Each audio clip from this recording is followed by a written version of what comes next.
Naimbag nga aldaw kenyayo aming kakabsat. Magandang araw po sa inyong lahat and welcome sa Usapang Tito Manny. Meron pong pinakabagong survey result na lumabas at ito ay galing sa Publicus Asia. Nailabas na rin po natin sa channel ko ang mga survey results ng SWS, Pulse Asia, Tangeray, Octa Research, pati na po yung mga lesser known survey firms. At kung nasusubaybayan niyo po yung mga surveys na yan, halos magkakapareho po yung mga pangalan na pumapasok sa top 12, pati po yung ranking nila. Pero, siyempre, para maiba, iba po ang resulta ng Publicus Asia. Pero sino po ba ang founder at CEO ng Publicus Asia? Walang iba kundi si Maluti Kia. And when we talk about Maluti Kia, lalo na sa pagpapalabas ng mga balita, sigurado po tayo, fake yung mga yan. Bakit ko nasabi? Maya-maya po sabihin natin. Pero sa ngayon, tunghayan po natin kung ano ang kinalabasan ng Senatorial Preference Survey ng Publicus Asia, kung saan ang CEO ay si Maluti Kia, na sanggang dikit ng mga Duterte, lalo na ni Sara Duterte. Then ito pong si Maluti Kia ay hindi ko alam kung siya ba ay advisor na ni Sara Duterte, pero ito ang alam ko, isa po yan sa mga defender ng mga Duterte. Kaya nakapagtaka, ikaw ay numero unong tagasalag ng mga inaakusa kay Sara Duterte. Ikaw ay isang masugid na tagapagtanggol ng mga Duterte. Tapos maglalabas ka ng sarili mong survey? Anong tawag doon? Di bias, ano i-expect mo sa mga resulta ng mga surveys ni Maluti Kia? Pero mamaya na po natin pag-usapan yan. Ilabas po natin yung top 24 ayon sa resulta ng survey ng Publicus Asia. At tulad po ng ginagawa ko kapag ako'y naglalabas ng survey results, inuumpisahan ko po sa baba, going up to top number 1. Kinuha ko lang po yung top 24 ayon sa Publicus Asia. And at number 24, nandyan po si Camille Villar. At number 23, Lito Lapid. Going up to number 22, Willie Revillame. Number 21, Benhur Abalos. Number 20, Bonifacio Busita. Number 19, Philip Salvador. Number 18, Gringo Onasan. Number 17, Vic Rodriguez. Number 16, Heidi Mendoza. Number 15, Abby Binay.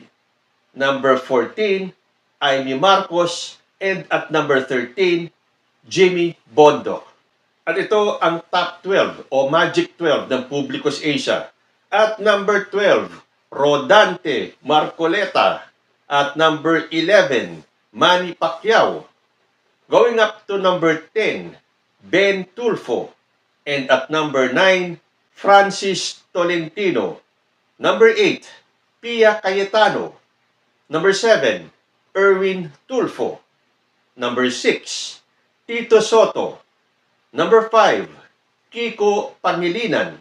At number 4, Ping Lacson.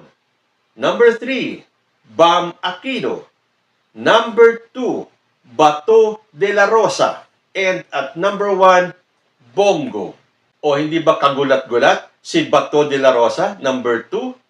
Well, si Bongo, kahit na po sa ibang mga surveys, naglalaro po yan from 1 to 5. Pero dito, si Bato de la Rosa, nasa ibang surveys nasa 5 to 12. Ngayon, number 2. Well, for the first time sa lahat po ng inilabas ko mga survey dito, never pa pong umakyat ng top 12 si Rodante Marcoleta. Pero dito sa Publicus Asia, siya po ay nasa number 12.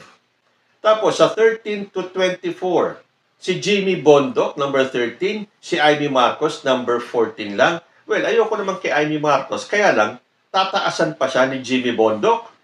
O nahiya pa ang Publicus, sana pinasok nyo na rin sa top 12 si Vic Rodriguez, si Philip Salvador. Pero in fairness nasa number 22 lang si Willie Revillame. Samantala sa ibang survey, siya po ay nasa top 12 lagi. Pero mabuti yan na hindi nakapasok si Willie Revillame sa top 12. Tandaan po natin, ang atin pong iboboto sa darating na eleksyon, siguraduhin nyo na mga pro-impeachment yan. Dahil pagdating po sa impeachment trial ni Sara Duterte, kahit na ano pong matibay na ebidensya, mababaliwala po yan. Dahil dyan po sa Senado, numbers game po yan. Mas maraming makasara, siguradong acquitted itong si Sara Duterte. Ulitin ko, yung 1 to 12 ng Publicos Asia. Number 1, Bongo. Number 2, Bato de la Rosa. Number 3, Bam Aquino. Number 4, Ping Lacson. Number 5, Kiko Pangilinan. Number 6, Tito Soto. Number 7, Erwin Tulfo. Number 8, Pia Cayetano. Number 9, Francis Tolentino. Number 10, Ben Tulfo. Number 11, Manny Pacquiao. And number 12, Rodante Marcoleta. Abangan ko po yung mga comments ng mga DDS. Kasi lahat po, as in lahat ng mga nilabas natin ng mga survey firms dito, yung kanilang mga resulta, ang comments ng mga DDS, fake yan. Bayad yan. Tingnan natin kung ano ang magiging reaction nila dito sa top 12 ng Publicos Asia. At kanina, bakit ko nasabi na fake news itong si Malutiquilla? Meron po siyang isang survey pa, yung approval ratings ni President Bongbong Marcos at ni Vice President Sara Duterte. At ang resulta ng kanyang approval ratings from March 15 to 20, President Bongbong Marcos, 19% ang kanyang approval ratings. 19%. Samantalang kay Sara Duterte, 42%. Ay, naku, Malutiquilla. Huwag mo naman masyadong ipahalata. Unang-una, survey yan. Sa ibang mga survey firms, meron po ba tayong narinig na ang SWS, Tangeray, Octa Research, Pulse Asia, at yung iba pang mga survey firms, narinig ba natin yung mga CEO ng mga yan na ipinagtanggol si President Bongbong Marcos? Well, none that I know of. Pero dito, sa Publicos Asia, na ang CEO ay si Malutiquilla, na well-known bilang defender ng mga Duterte, lalo na ni Sara Duterte, maglalabas ka ng ganitong survey na halatang-halata naman, na bias at peke.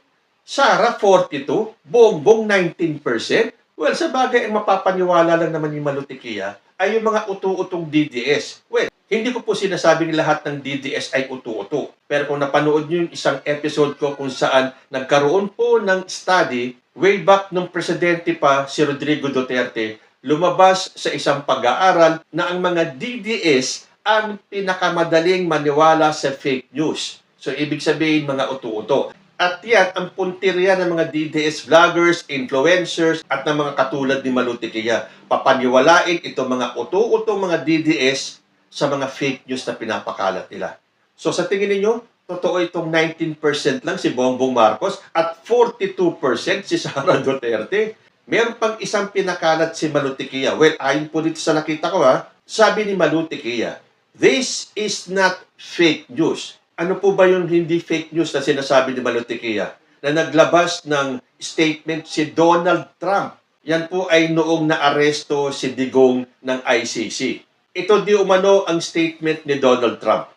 Let me tell you folks, I don't admire a lot of people. Very few, believe me. But one of the leaders I truly respect is the former President of the Republic of the Philippines, Rodrigo Roa Duterte. During my time in office, he showed incredible love for his country. He fought hard. He stood strong. And you know what? I cannot blame him for the war on drugs he led. He did what he had to do. Tremendous leadership. Really, I have great respect for him. Yan po yung inalabas ni Malutiquilla na hindi daw fake news. Dahil sabi nga sa post ni Malutiquilla, this is not fake news. Pero yan po ay fact-check na. Ayon naman dito sa Verifiles, fact checks, Fox News quote card of Trump supporting Duterte is fake. Dahil ang naglabas daw ng balita na yon ay ang Fox News. Pero ayon po sa Verifiles, published March 14, 2025. Yet, another fabricated quote card supposedly of United States President Donald Trump expressing admiration for former President Rodrigo Duterte amid the latter's arrest is circulating online. On March 12, a quote card allegedly published by American media organizer Fox News circulated on Facebook and other social media platforms. A reader sent the same quote card to the Verifiles misinformation tip line for verification. At yung binasa ko nga ay ang di umano sinabi ni Donald Trump. Sabi ng Verifiles, "This is fake. Trump has yet to release any statement related to the arrest of Duterte and his subsequent detention in The Hague, Netherlands, where he is facing trial before the International Criminal Court, or ICC. No such pronouncements were found on Trump's social media accounts or published by the White House's official channels. Neither has the U.S. Embassy in the Philippines posted anything about the former president's arrest.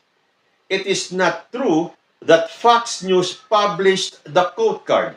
While it released reports about Duterte's arrest, it did not post any quote from Trump." To fool netizens, the fabricated statement featured the phrase, "Let me tell you folks," and the word "tremendous" that Trump commonly uses in his speeches. So, definitely, fake news lang po yun inilabas ni Malutikia. Well, unless inedit lang yan at ipinalabas na galing kay Malutikia yung post ng isang certain Malutikia na nagsasabing, "This is not fake news." So, paano tayo maniniwala dito sa survey ni Malutikia? Nakita naman natin na sinasabi ng maraming Pinoy na isa si Malutikia sa fake news peddlers. Well, hindi ko kinokonfirma na fake news peddler si Malutikia. Ito lang po ay inilabas ko ayon sa mga nabasa natin. Nasa sa inyo pa rin ang paghuhusga kung itong si Malutikia ay nagsasabi ng totoo or isang fake news peddler. Pero sa approval rating na 19% si Bongbong Marcos at 42% si Sara Duterte, at ang paglabas ng isang quote card di umano ni Donald Trump na di umano sinabi niya, hangang-hanga siya kay Digong, pero napatunayan naman na fake news. So ano tawag kay Malutikia? So ayan, to be fair po, kung nailabas ko yung resulta ng iba't ibang survey firms na wala ni isa mang CEO nila na openly pinagtatanggol si President Bongbong Marcos, nilabas ko rin po ang resulta ng Publicus Asia na ang may-ari CEO na si Malutikia na hayag-hayagan kung ipagtanggol si Sara Duterte, tapos maglalabas ka ng ganitong mga approval ratings ni Bongbong Marcos at ni Sara Duterte at itong kanilang resulta ng senatorial survey. Kayo na po ang humusga. Hanggang dito na lang po muna tayo hanggang sa susunod na mga issues.